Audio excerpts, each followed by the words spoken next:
il y a un mois, jour pour jour, vous disiez ne revenons pas en arrière sur l'écologie. Hier, oui, le ministre de l'Intérieur a signé une tribune pour dire arrêtons de financer les énergies renouvelables. Ce soir, il réitère en disant c'est du bon sens, ce que je défends. Est-ce que c'est du populisme que... Je ne qualifierais pas. D'abord, moi, j'ai nommé un Premier ministre. Le Premier ministre, il doit diriger son gouvernement.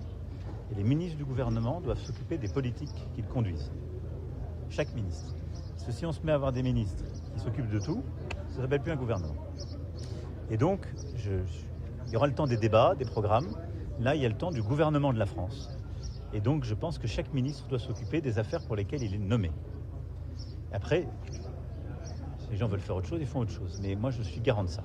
Il est patron de parti aussi. Du beau gouvernement. C'est exact, mais il faut discipliner la parole. La deuxième chose, moi, je viens d'un temps où c'était le nucléaire qu'il fallait complètement arrêter. On disait que c'était aussi du bon sens. J'ai mis fin à ça. J'ai conduit un travail scientifique qui a été mené par l'Agence internationale de l'énergie, RTE, etc. Il a donné lieu à un rapport sur notre modèle. Et ce rapport dit une chose très simple. On doit aller vers l'électrification, on doit économiser de l'énergie. Et le seul modèle qui va, c'est celui qui fait du nucléaire et qui le consolide, et du renouvelable. C'est la stratégie que j'ai annoncée à Belfort en février 2022. C'est la seule règle qui doit prévaloir. Pourquoi ? Parce qu'elle est scientifiquement fondée. Le renouvelable doit faire partie du mix électrique français.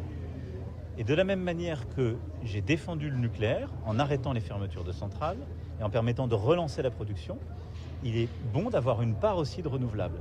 Et c'est du bon sens. Et je vais vous dire, c'est tellement du bon sens que vous êtes dans un département où l'énergie ici est produite par des barrages hydroélectriques. C'est du renouvelable. Il y a un consensus complet. C'est une propriété de la nation. On doit investir et on va dépenser de l'argent pour ces barrages hydro.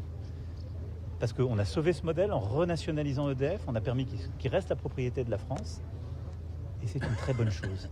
C'est moins cher que de la production nucléaire, c'est déjà installé et amorti, c'est dans l'équilibre de notre territoire, c'est bon pour les communes et ça permet de décarboner l'énergie.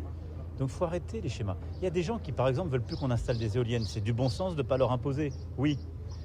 Mais après, on veut développer du solaire de manière proportionnée. Nos agriculteurs ne veulent pas en mettre à la place des surfaces, mais ils en mettent sur les toits, ça leur fait un revenu, ça fait des équilibres. On est en train de développer de l'éolien en mer, ça fait du revenu. On a même des filières, on crée des emplois avec ça. On a de l'hydro, donc faut pas de caricature. Du bon sens, c'est de regarder la science, les pratiques, la réalité du territoire français et de se dire on a besoin de ce modèle complet qui est la stratégie de Belfort.